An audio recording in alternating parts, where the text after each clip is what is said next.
Hey y'all, IrixGuy here. Welcome back to another live show. If you're watching this at approximately 8:13 p.m. New York City time, this is a live show, meaning that you have the opportunity to comment and I have the opportunity to respond face on video. You'll notice this video quality is not as good as my studio. Hey, welcome aboard, Dawson. This is not as good as my studio. I am walking. I don't have a selfie stick. Welcome aboard, Dylan. I'm just walking with a handheld iPhone 7 Plus. So I apologize for the shakiness. But let's go ahead and get into the show. This is the walk show. So basically, if you have not attended the live walk show before, what it is I walk with a cell phone in my hand and we talk about whatever. Obviously keeping everything safe and responsible for all age groups, but you know, there can be a focus upon drones, travel, YouTube tutorial, whatever you want to talk about. So without further ado, let's jump right in. I know it's a big, there's a lot of big stuff coming. I mean, we've got new drones on the horizon. We've got GoPro. How about this? GoPro Fusion. If you haven't heard of GoPro Fusion, it's Dawson says, I'm about to go fly my Spark right when the batteries are finished charging. Is that your first flight or have you flown it before?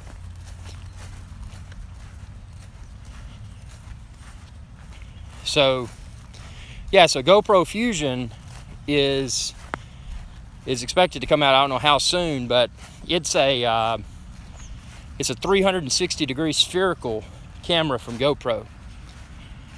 Oh man, you're gonna have a good time. Spark's a real treat. Very cool. Yeah, it's a lot of fun, man. You know, just be aware when the battery life starts to get low that you probably need to plan on putting her down, because if you're used to a Phantom or a Mavic, you've got a little bit more luxury when it comes to landing time with battery. GoPro mini drone, huh? Excuse me, I got the hiccups. So, yeah, GoPro Fusion, and I like they got away from the naming convention Karma, because you know, Karma, I think they kind of jinx themselves. Hey, what's up, the setup? Welcome aboard, bro.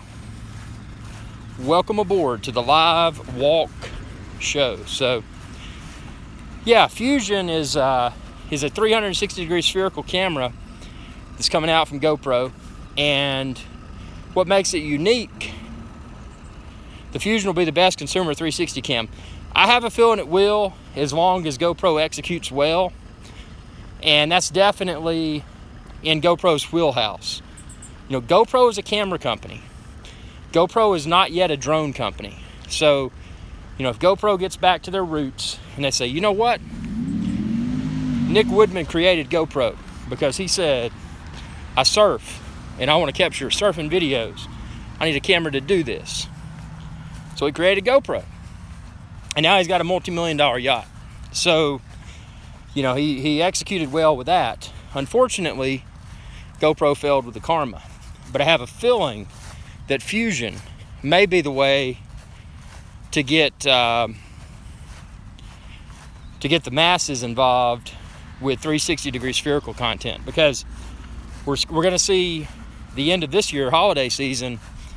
Apple's releasing the iMac Pro Xeon processor-based system, something that's optimized for editing 360-degree spherical content. So it would only make sense that the big players like GoPro and Sony also would hurry up and get some 360-degree spherical cameras to the market.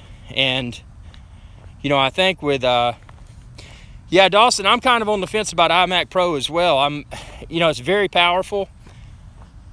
What I'm going to be most excited about after it releases is to see the entry-level price point and to see the internals. Like, you know, the current iMac 27-inch, it's still possible to upgrade the memory yourself. So if I can get in iMac Pro, and they still have it to where you can access without, you know, having to take it apart and take the monitor out. If you can just do a little door on the back and get to the memory, I think that I'll probably get iMac Pro. I'll just get it kind of a base config, and then I'll go in and, you know, buy the extra memory on the cheap. And then obviously with the storage, I would it's you know, something I store everything externally. I've got Thunderbolt storage. That's another thing though, if you're looking at the iMac Pro, the ports, whereas on the current, or I guess I should say the 2016 iMac, the ports for Thunderbolt were a different form factor. So now you're actually getting the Thunderbolt through a USB-C style connection. But fortunately, I think there's probably a lot of third-party cables that will enable people to go from that new USB-C style Thunderbolt jack on the back of the iMac Pro to Thunderbolt external hard drive arrays. Off topic, but I'm addicted. Yeah, the Spark Sport Mode, DJI Spark Sport Mode, that impressed me too, man. That thing's like it's like a speed demon. You put that on there, and I mean, it zips around the field. I mean, when I put it in sport mode, I was like, okay, you know, this is going to go somewhat fast, but I mean, that thing flies. And it also makes one wonder, you know, the normal flight speed of the Spark without sport mode is very slow. And I think they exaggerated the speed of Spark so that people would want to get the controller and be able to do sport mode. Yeah, it is very agile for, you know, to be so small and to be so lightweight. The Spark really handles flying well, and that was a huge accomplishment. Yeah, DJI Care, that's a good thing. And you know, all the other people out there live right now, if you're looking for these drones, go to epicdroneshow.com or IrixGuy.com. I've got them all listed there. And whew, burned 87 calories so far. So that's the thing, multitask, you know, walk, talk, YouTube live, sweat a lot, burn the calories, because that's important. So yeah, well, that's cool, man, getting to get out and fly the Spark. That is a fun drone. I would say from a not just from a newness perspective, but from an entertainment perspective, I think it's one of the most fun drones on the market. Dawson says, I mean, heck, I crashed a Spark the other day, only a small indention, but it's barely noticeable. Yeah, I never crashed it, but mine, you know, after landing on a boat that was rocking, y'all may have seen that video, my first flight, it it kind of had not a rough landing, but it toppled over a little bit. But yeah, it makes us wonder, you know, what's DJI going to bring to the table next? And I think it's pretty safe to assume that August of 2017 would be the next thing. And I've had, you know, it's like one of those things, you have thoughts about things and then you dream about it, and then you piece the clues together. And looking at everything that DJI has put out so far, the Phantom being their bread and butter, the smaller, more lightweight Mavic Pro, and now the super small DJI Spark, makes me wonder what if they just fool us all and they say, ha, we're going to blend all of these technologies into a brand new drone. What if they come out with something that, I mean, I don't know. That's been their trend recently, but then again, they've done ultra small, they've done in the middle, and they've done the Phantom, which is their largest one. We're not even talking about the Inspire. That's a different animal. It's too big, it's too heavy. That's not a consumer drone. But with the you know, the Phantom and the and the Mavic Pro and the Spark, you know, we're seeing what they're testing.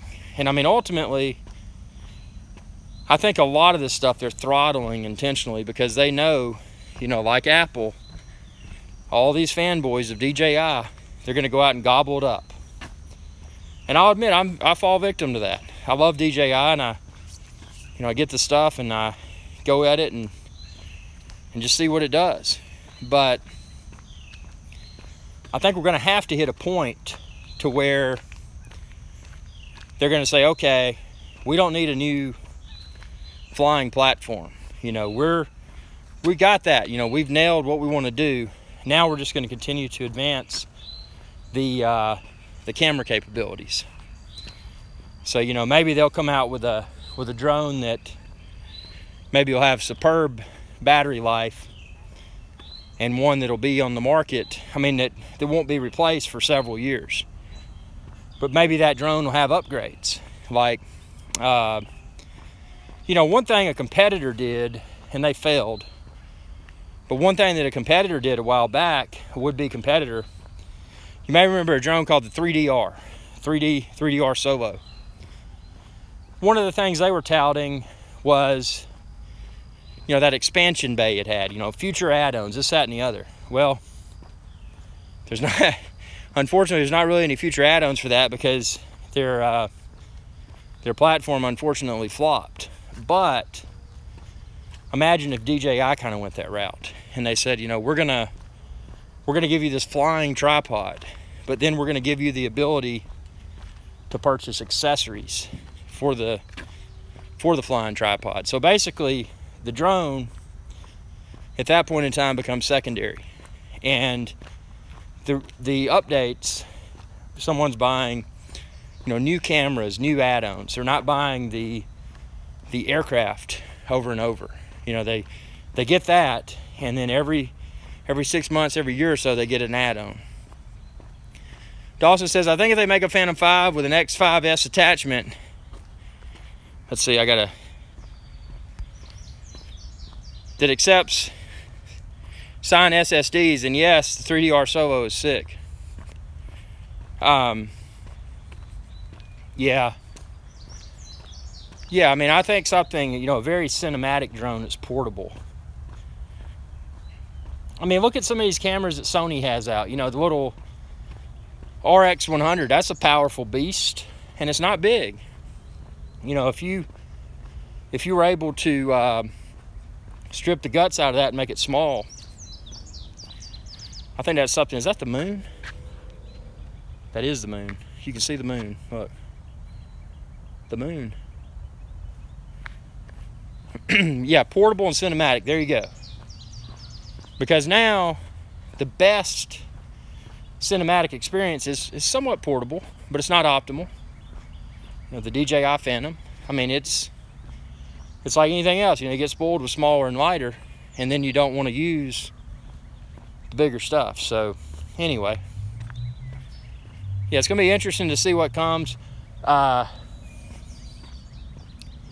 I burned 108 calories, so I'm getting some cardio in, but I think I'm gonna have to end this walk show because I'm gonna do a jog show, and I don't have a monopod, so it'd be hard to do that. Yeah, I agree. It does look cool, but you know, ultimately you need something that, like you said, you can run a gun. Here's some rabbits. There's a rabbit right there. Let's see. He said, I'm running away. SoCal Seth, what's up, dude? What is up? Just chasing rabbits. Let's see if we can get them. There's rabbits everywhere. Let's see. Welcome, Jose. Welcome aboard. Rabbits. Yeah, there's a bunch of rabbits. They ran away. Let's see if we can get... Oh, there goes one. There went one up there. He ran across. Let's keep this over here. Doing great, man. Same here. Just, you know, doing the same old, same old. Trying to build an empire. One 1 second at a time. But just a compliment, you're the most interactive YouTuber with your audience. Thanks, man. Appreciate that. And that's what it takes. I mean, you gotta, if you really care about YouTube, you gotta just, there's so many people, and I'm not gonna mention any names, but there's so many people that, we're gonna find a rabbit, hold on, that they get caught up in all the scripts and the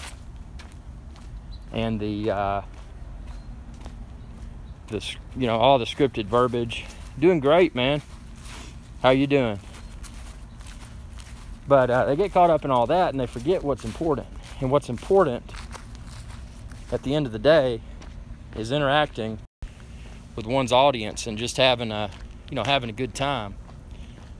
And it doesn't have to be, not every video has to be a studio production. Not every video has to be 4K ultra high definition. Not every video you don't have to use a monopod. I mean, yeah, this video is pretty crappy, but it's a live show and we're getting to interact. So that's, you know, that's the value. And I've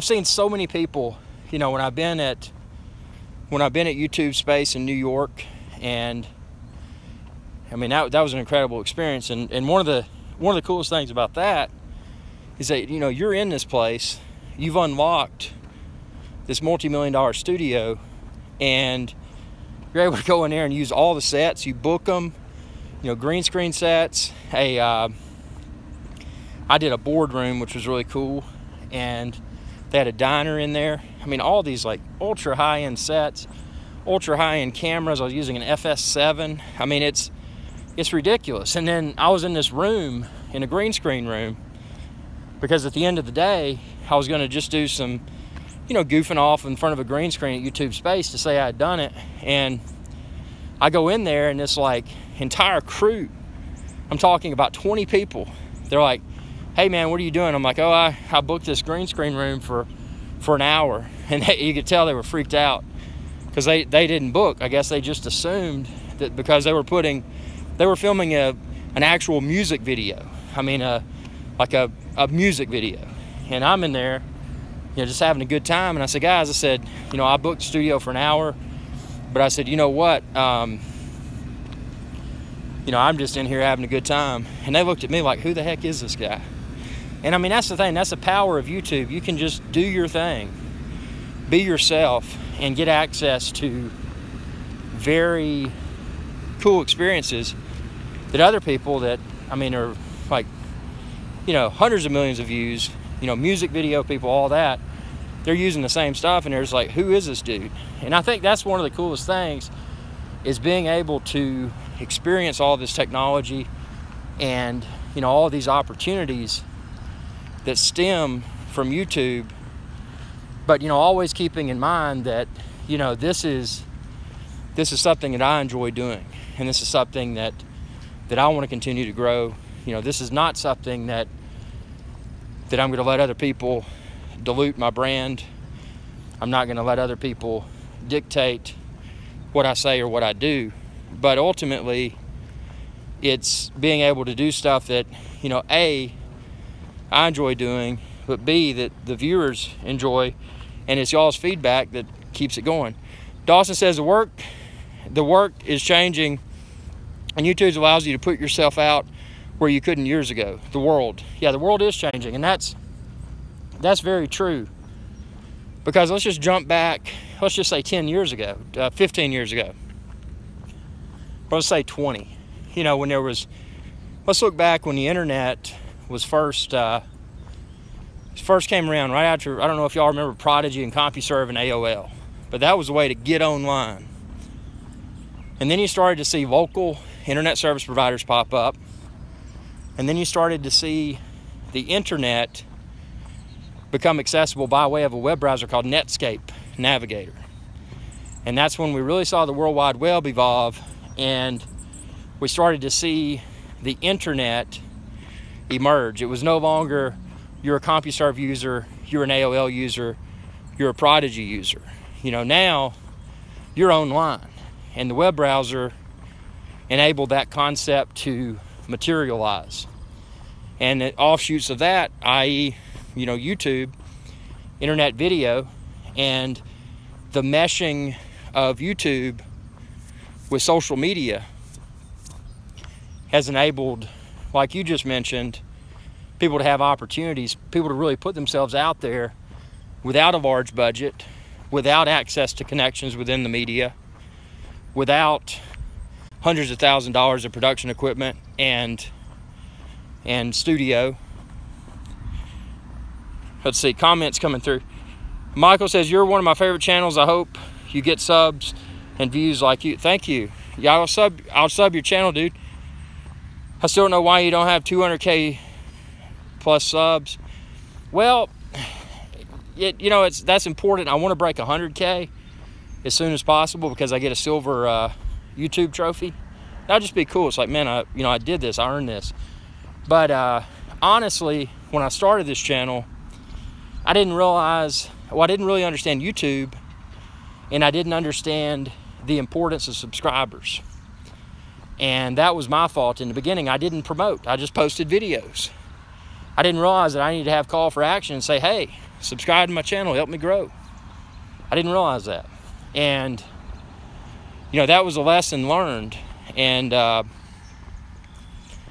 if I'd really marketed the channel day one, I probably would have been over 100,000 subscribers. But one thing I can say about where it is now, the subscribers that are here, all of y'all are quality subscribers. So it's not like I'm getting all this. I mean, sure, there's spam out there, but it's not all this flim flam, this, that, you need this, you need that, the spam post. And finally, I've gotten to the point to where I think and nothing wrong with multi-channel networks, but I think they finally gotten the message that IrixGuy's Adventure Channel is a solo venture.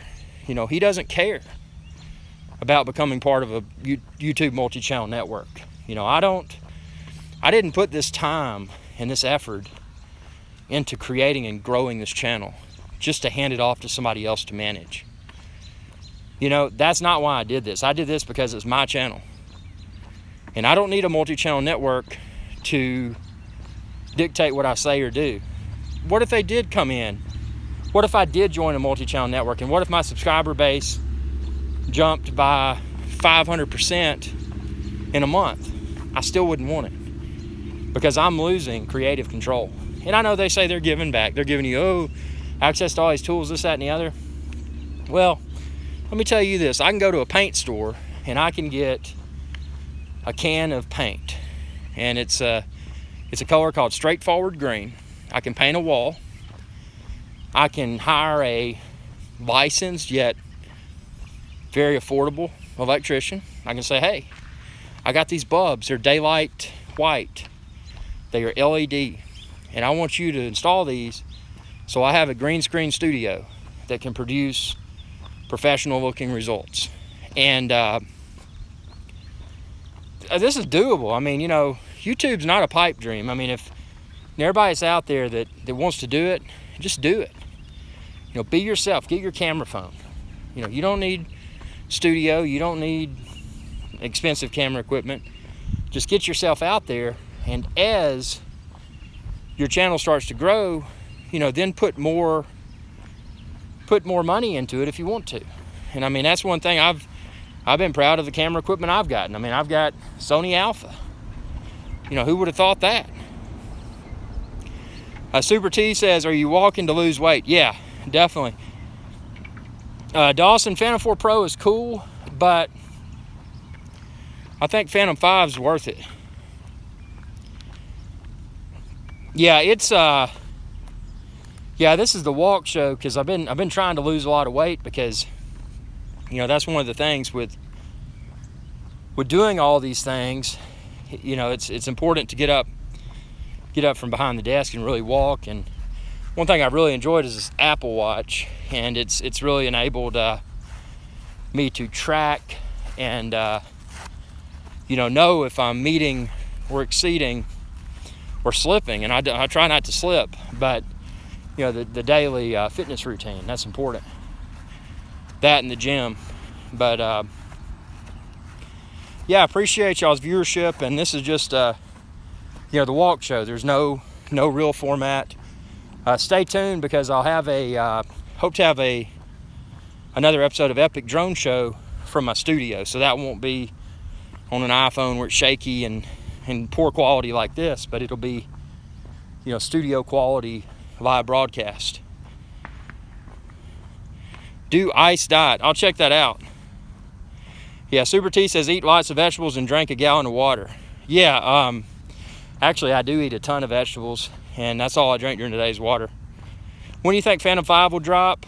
I would say I'm expecting Phantom 5 and or Mavic Pro 2 August of 2017. No inside information, but just based upon DJI's release cycle and the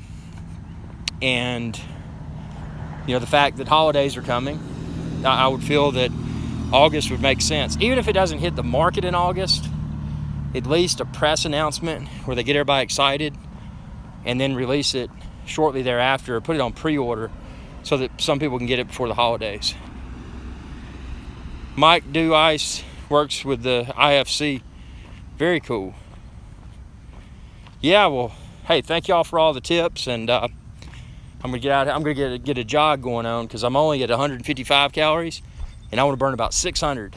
And appreciate y'all's viewership. Be sure to subscribe if you haven't already. YouTube.com/IrixGuy, and you'll be able to find this and all of my previously recorded live shows and a whole lot more on IrixGuy.com. Check out my new website. I've totally retooled it, hosting with Amazon Web Services, blazing fast, Ubuntu. So thanks for watching, and y'all have a good day.